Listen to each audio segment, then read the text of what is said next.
Your mind isn't destroyed by what happens outside of you. It's destroyed by the hidden places you wander into every single day without realizing it.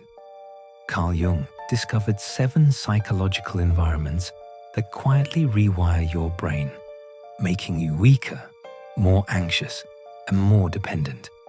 Most people live in them their entire lives, thinking they're normal. But Jung found the truth. These places are invisible traps, and once you step into them, they can quietly dismantle everything that makes you, you. In 1961, Jung treated a man who seemed perfectly fine. He had a job, a family, friends. On the surface, he was ordinary, but beneath that, he was slowly losing his mind. Nothing in his daily life explained it, until Jung realized the man wasn't being destroyed by events or circumstances. He was being destroyed by the psychological environments he stepped into every single day. 7 invisible rooms.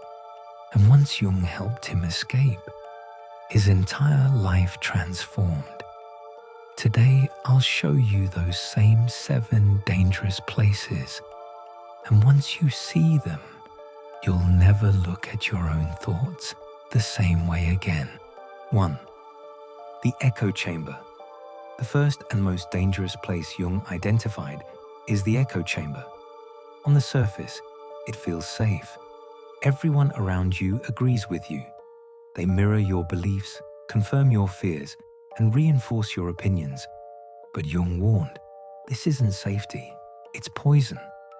His patients spent hours in clubs and gatherings where everyone shared the same views. He believed he was staying informed. But Jung realized he was becoming psychologically weaker by the day. Here's the trap. In an echo chamber, your brain's critical thinking muscles wither. Questioning feels like betrayal. You stop asking yourself, what if I'm wrong? And soon, the group thinks for you. Jung called this collective possession. When the individual mind disappears into the collective, people inside echo chambers don't just stop growing, they start shrinking. And once you shrink here, you become vulnerable to the second dangerous place. 2. The comparison arena. This is where your worth is measured, not by who you are, but by how you stack up against everyone else. Jung's patient, already fragile from echo chamber thinking, started comparing himself obsessively to others in his circle. Someone's promotion felt like his own failure. Someone's achievement erased the meaning of his own. Modern research confirms it.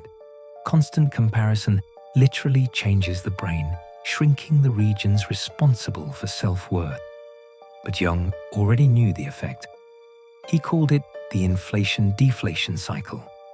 One moment you feel superior, the next inferior, but never whole. The warning signs are obvious. Other people's success makes you feel smaller. Your achievements feel empty because someone did it better. You chase recognition instead of meaning.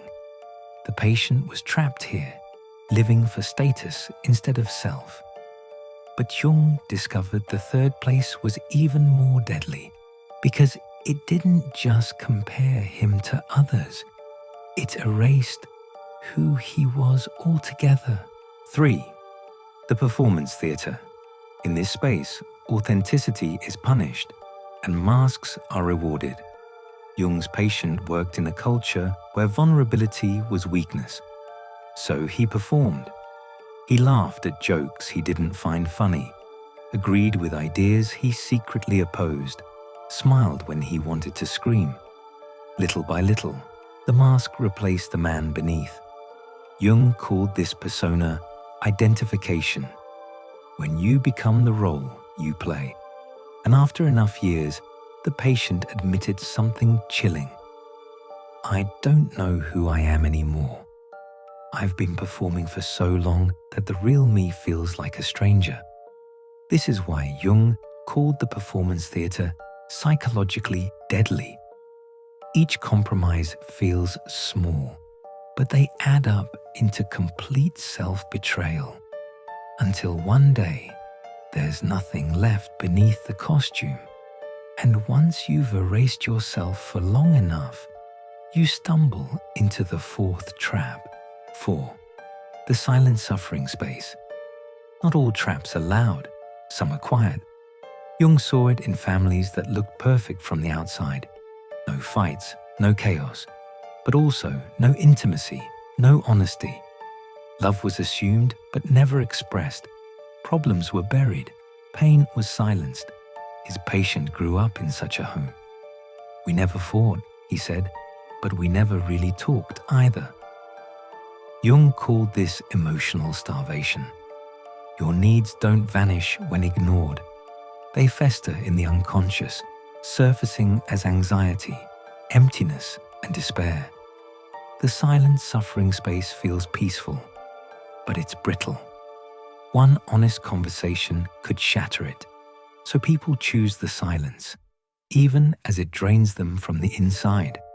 And for Jung's patient, silence became unbearable, which led him straight into the fifth place.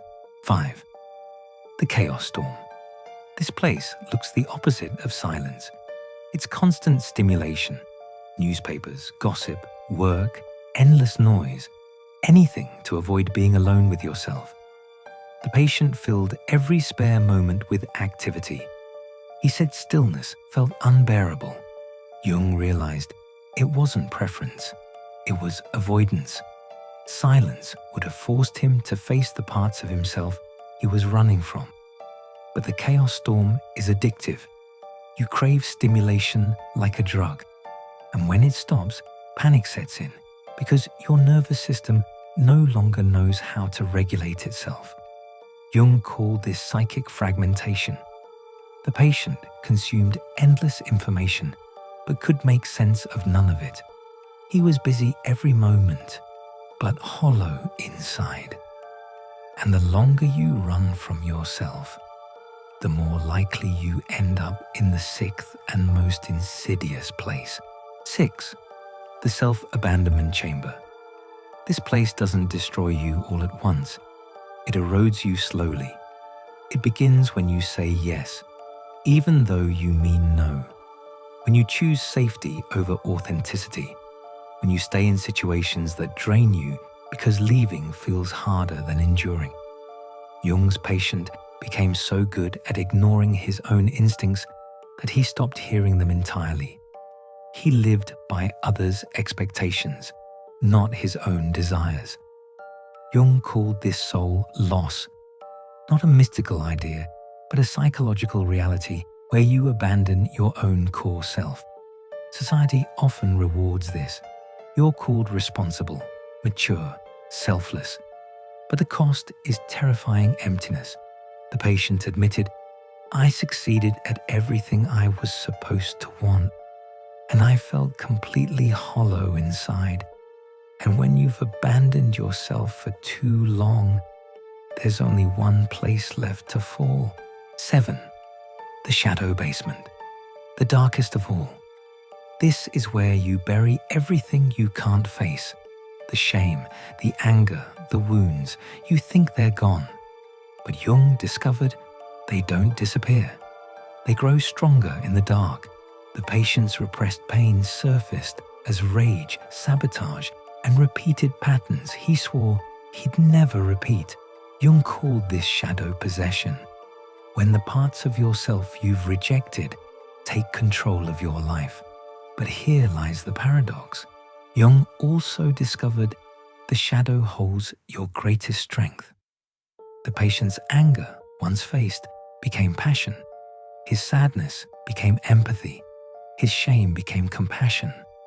By descending into the shadow basement with honesty instead of judgment, he reclaimed the power he had hidden from himself. The escape now. You've seen the 7 dangerous places, the echo chamber that shrinks your mind. the comparison arena that makes your achievements meaningless, the performance theater that erases your real self, the silent suffering space that buries your needs, the chaos storm that drowns out your inner voice, the self-abandonment chamber that hollows you out, and the shadow basement where your hidden self waits. Jung didn't just name them. He gave us the way out. Step 1. Recognition. You can't leave a place you don't know you're in. Step 2. Withdrawal. Limit your exposure to toxic environments. Step 3. Integration. Create spaces that support growth, honesty, and authenticity. Step 4. Shadow work. Face the parts of yourself you've hidden, because until you do, they'll run your life. The patient who began as a man losing his mind ended as a man who reclaimed it. He didn't just heal himself. His transformation rippled outward. His family grew more honest, his colleagues more authentic, his relationships more real.